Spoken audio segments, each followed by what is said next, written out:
قصه جالب.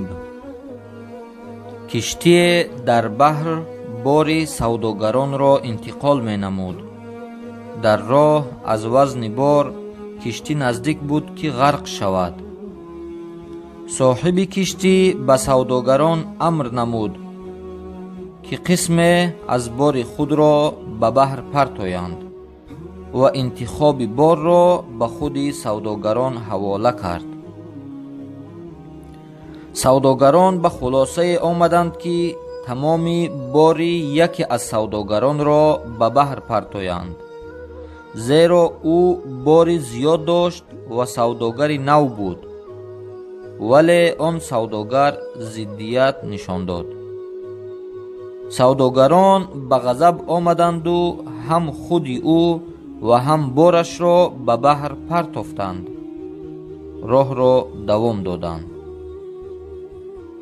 سوداگر بالای چوبه برآمد و مدت پس موجهای بحر او را به جزیره بی آدم پرتافت. آنجا از چوب و خس خانچه درست کرد و از میوه های درخت ها زندگی خود را می گذراند. زیاد عبادت می کرد، پروردگار را شکر و سپاس می گفت که زنده مانده است و دعای نجات می کرد.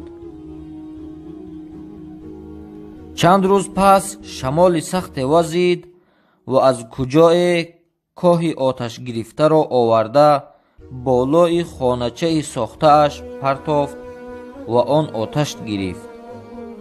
چون این حال را دید، ضعیفی انسانیش بالا گرفت و داد و فغان کرد: ای پروردگار، من چی گناه کردم که مرا به این حال گرفتار کردی؟ همه ای بارم غرق بحر شد. خودم نزدیک بود که غرق شوم. حالا در جزیره بی آدم ماندم.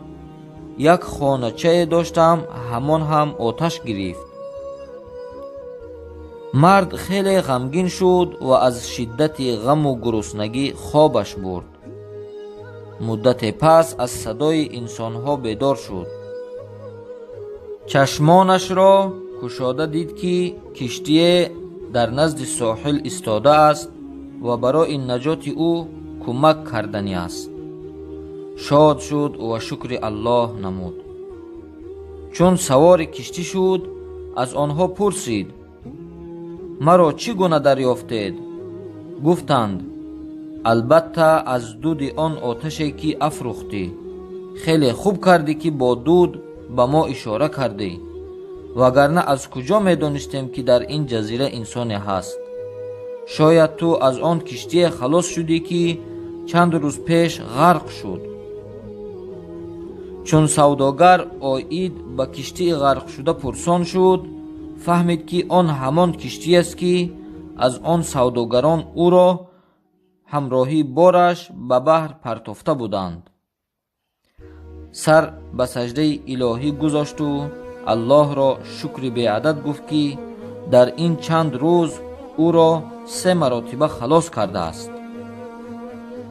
الله هر کاری را که برای بنده اش تقدیر می کند برایش خیر است، خواه بنده درک کند و یا خواه نه.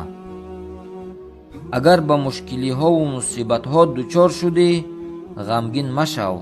شاید آن برایت رحمت باشد.